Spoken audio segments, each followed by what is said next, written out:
little warriors, Anthea here, coming to you live from Phoenix.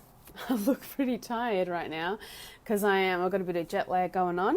But I wanted to I've just been at an event today at a workshop, and it's all about learning how to tap into your intuition even more and learning how to read the tarot cards, and tomorrow's all about mediumship. And the reason why I'm doing this course is because, hey Evelyn, beautiful lady, the reason why I'm doing this course is it's just something that I was really guided to do. And I bought myself a deck of inner child cards today because I'm designing my own Healing Little You cards, so I'm really excited about that. And this course also teaches you how to design and publish your own cards as well, or produce your own cards. So I'm really excited that I'm doing that as well. And so I thought I could pick some cards for you guys tonight if you're interested. Good morning. But the reason I wanted to come on here tonight was to talk about fearing your thoughts. Yeah. So I have had a fear of flying for a long time now. It probably started right after September 11th happened, because I was in Italy at the time traveling, and there was it was really scary, experiencing that in a foreign country. And there was a lot of talk about the airports shutting down and us not being able to get home. And I was around a lot of Americans at the time, and it was really traumatic. And ever since that experience, I have had a fear of flying. And so I had an opportunity to come to the US, and I automatically went into panic because I knew that there was these amazing opportunities for me over here, but I also knew that I was going to be on the plane for 15 hours, and that was going to be a long time. And so I went into a bit of panic about flying, and I knew that I wasn't going to let that stop me. And so if I break that down and I really look at it, I knew that I was fearing a thought. I was fearing the thought of being on a plane and going into some kind of anxiety or panic about what could happen on the plane, right? And so I made a decision that I wasn't going to let that affect this trip, and I was going to still get on that plane, and I was still going to come to America, and I was still going to have a bloody damn good time and get to experience everything that was waiting for me. And so I contacted my hypnotherapist, and I got him to give me a session. It was a really powerful session. And it's kind of like what we do in our guided meditations. He was making me visualize getting off the plane, and it was a really good trip. And then he was taking me back to the start of the trip, and then he was taking me to the middle. And so it was really amazing. And I'd been working with Gail as well a lot last year, and she taught me the tapping. So I had my tapping tools. I'd been hypnotized. My beautiful, beautiful friend, who I call Jesus because she's just like the most amazing healer, she told me about these two Australian bush flower essences.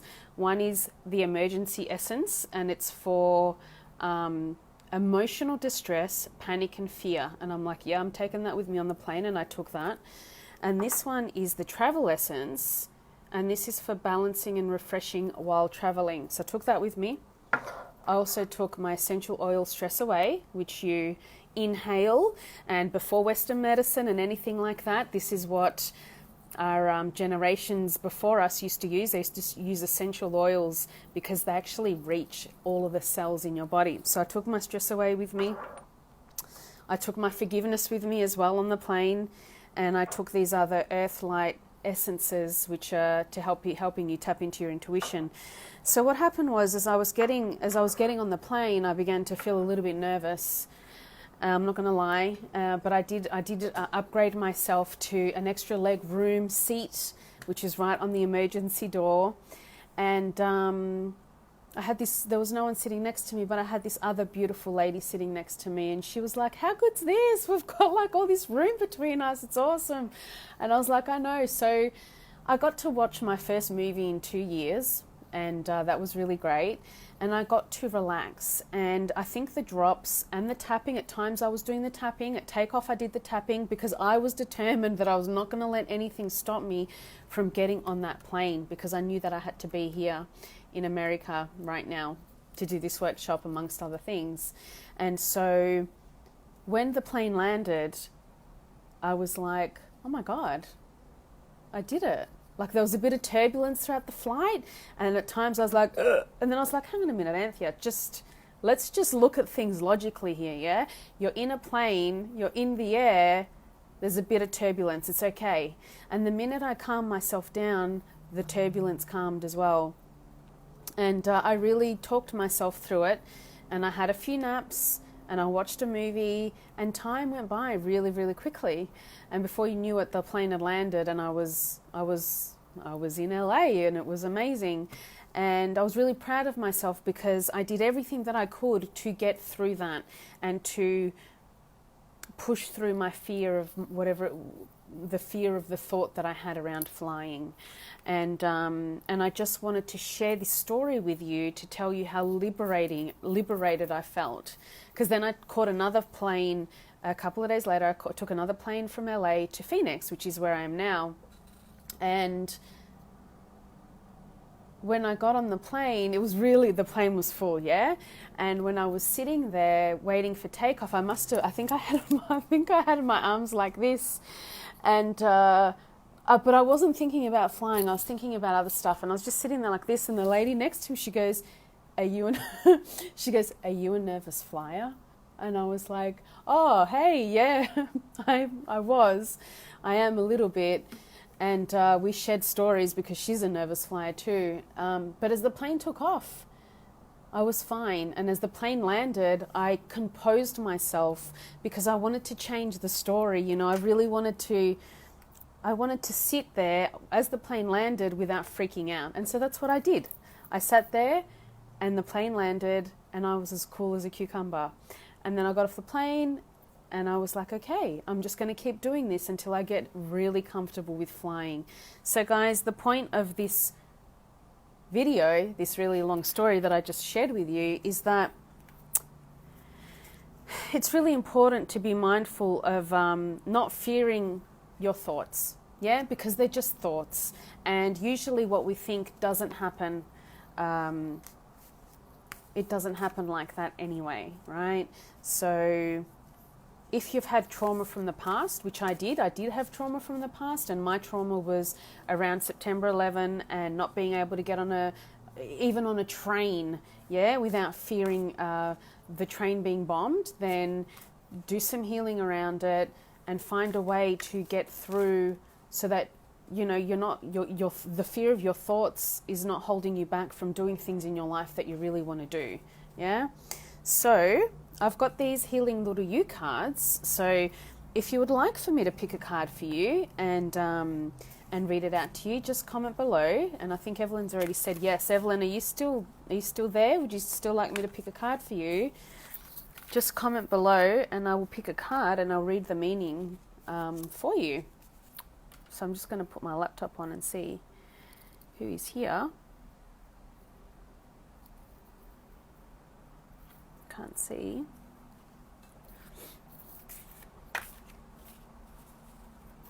So, Evelyn, let's get you a card.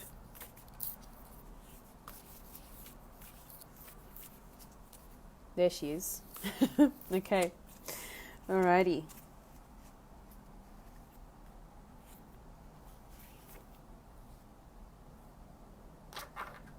Okay, so your card is the Seven of Crystals. So see the little girl on the bed. Now I'm just going to open up the book because I've never used these cards before. This is the first time using them, so I don't really know the meanings of them. They're a little bit different to the cards I usually use. So let's find out what it says.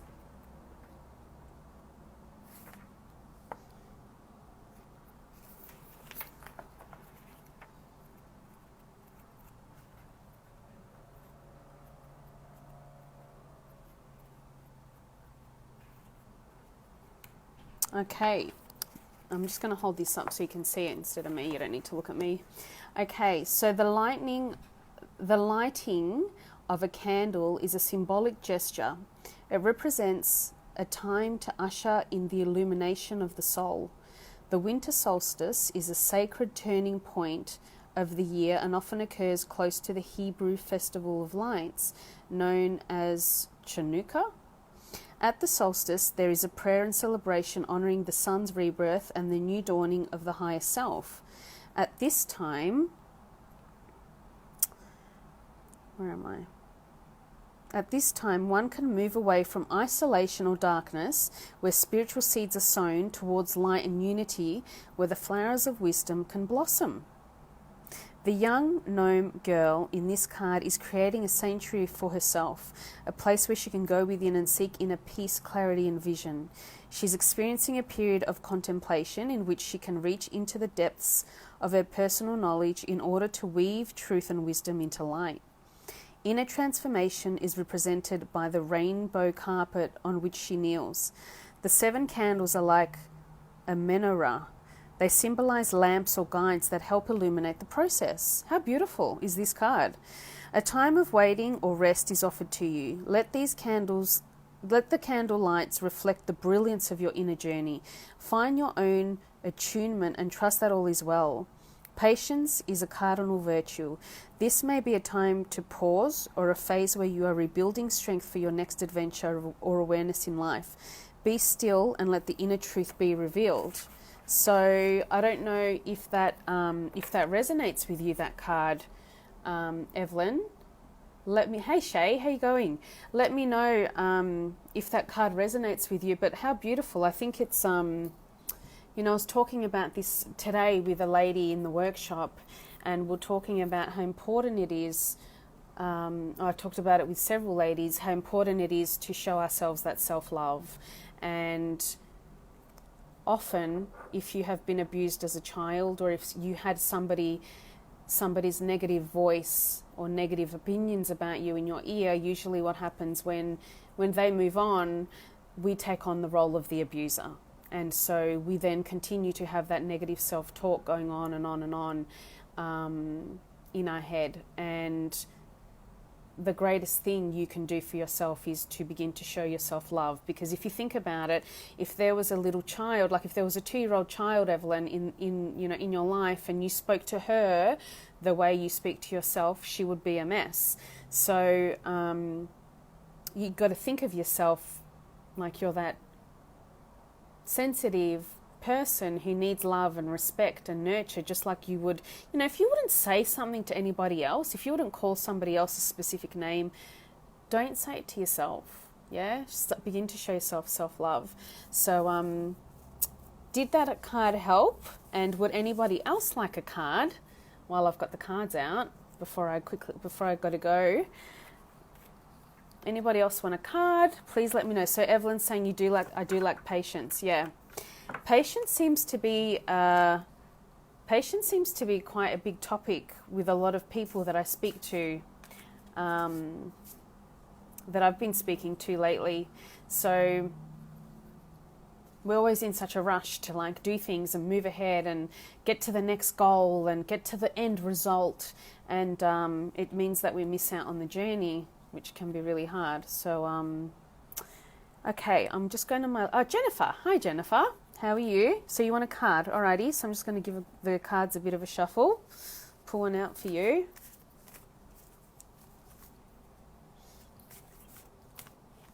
So for those of you who've just jumped on, I'm at a very beautiful workshop this weekend in Phoenix, and I bought myself these inner child cards because I'm in the process of designing some Healing Little You cards, which I'm really excited about. And I thought it might be nice to pick a card for some of you tonight and just give you a little bit of guidance. I'm sure I've been getting quite a lot of guidance during this workshop around what direction to take my work in and what direction to, I need to take Healing Little You into next. All right, so this card is for Jennifer. Ooh, just excuse me while I get some water.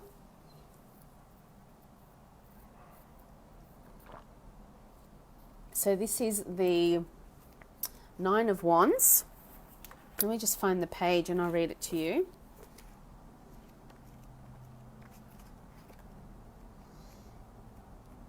So I'm still getting familiar with all of the the cards. I've never used these cards before, so just bear with me while I find the meaning. Okay. All right, Jennifer. Alrighty. So, the Nine of Wands. There are times in life when we are shown the gateway to new awareness that is beyond our current boundaries or resistance.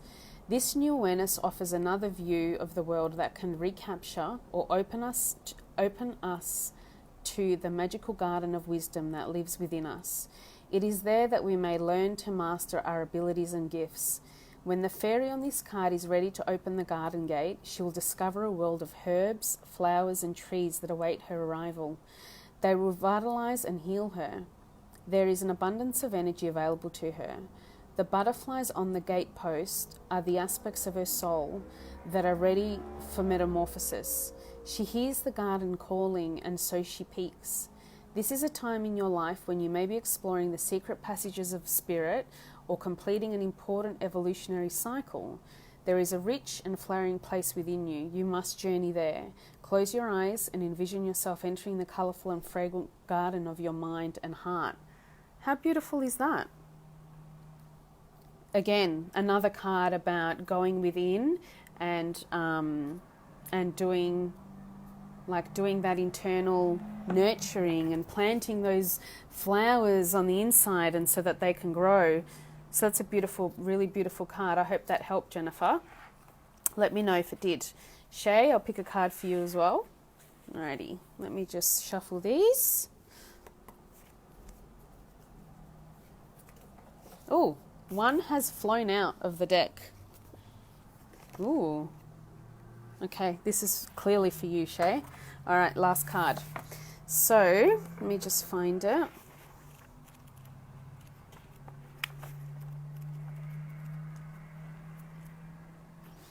Okay, so this one here is the Three of Hearts.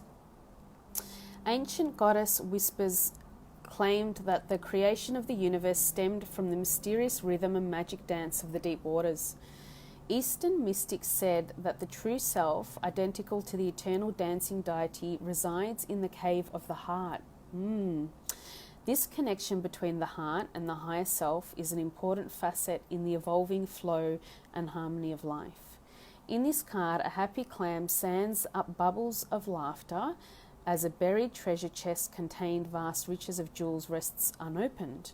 Two joyous sea beings frolic to the magical sounds emanating from the shell harp played by a third sea being, a mermaid. Tantric tradition calls rhythm and sound of the power of the heartbeat of the Absolute. This beating sound is perceptible when one plunges into the depths of consciousness. The Three of Hearts is a big call, arousing you the spirit of play, imagination, and eternal friendship. As you discover the little child who resides in your heart, let your feelings bubble up. Let this child know how much it is loved and cherished. Honor the intimate dance that you and this child share. Some tears of joy may flow. This card may also signify celebration or party. The number of 3 symbolizes the coming together of friends and family. So how beautiful is that card, Shay? So I think there is some part of you that remains unlocked, and I think this card is telling us that the only way to unlock her is to connect with your inner child. So I don't know if that helped, but it sure was a beautiful card. So yeah. So let me know if it helped. But anyway, guys, I just wanted to jump on, share that with you. If you didn't see the start of the video, just jump on and have a listen to what I was saying about fearing a thought, like that it's time for us to stop fearing our thoughts and to begin to live our life. Thank you all for being here and for being a part of the group. And I'm sending you all lots of love, and I'll speak to you soon.